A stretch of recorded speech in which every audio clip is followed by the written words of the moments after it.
નમસ્કાર. આજે આપણે માધાપરની એક હચમચાવી નાખનારી પણ અત્યંત જરૂરી બાળ બચાવ ઘટનાનું વિશ્લેષણ કરીશું. બંધ દરવાજા પાછળથી આવતો માસૂમનો સતત રડવાનો અવાજ અને એવા જ જાગૃત પડોશીઓ જેમણે આ અત્યાચારને અવગણવાનો ઇનકાર કરી દીધો. અમારી દીકરી છે, અમે ગમે તે કરીએ.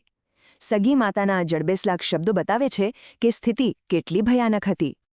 બુધવાર બપોરે ચીસો સાંગળી પડોશીઓ એકઠા થયા. હિંમત કરીને દરવાજો ખોલાવ્યો અને તાત્કાલિક પોલીસ અને એમ્બ્યુલન્સ બોલાવી લીધી. દરવાજો ખુલતા જ હચમચાવનારું દૃશ્ય દેખાયું. ગંભીર રીતે ઘાયલ 2 વર્ષની માસૂમ, જે 5 મહિનાથી અસહ્ય ત્રાસ સહેતી હતી.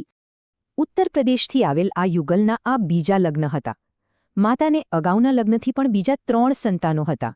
સાવકા પિતાને આ બાળકી પ્રત્યે ભારે અણગમો હતો અને આઘાતજનક રીતે સગી જનેતા પણ આ ક્રૂરતામાં સામેલ થઈ ગઈ. હોસ્પિટલના રિપોર્ટમાં હૃદય દ્રવી ઉઠે તેવી વિગતો આવી.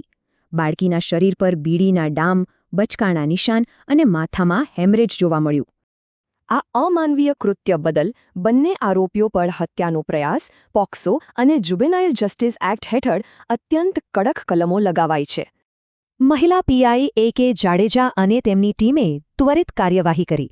ગણતરીના કલાકોમાં જ આ બંને નિર્દયી આરોપીઓની ધરપકડ કરી લેવાઈ. જો કે ન્યાયની આ પ્રક્રિયા ત્યારે જ શરૂ થઈ શકી જ્યારે પડોશની એક હિંમતવાન મહિલાએ આગળ આવી સત્તાવાર પોલીસ ફરિયાદ નોંધાવી. આ ઘટના એક બહુ મોટો બોધપાઠ છે. ઘરના બંધ દરવાજા ક્યારેય સમાજને માસૂમોના રક્ષણની નૈતિક જવાબદારીમાંથી મુક્ત કરી શકતા નથી. અંતે એક સવાલ વિચારવા જેવો છે. જો આપણા પડોશમાંથી આવો અવાજ આવે તો શું સમયસર મદદ પહોંચી શકશે ખરી?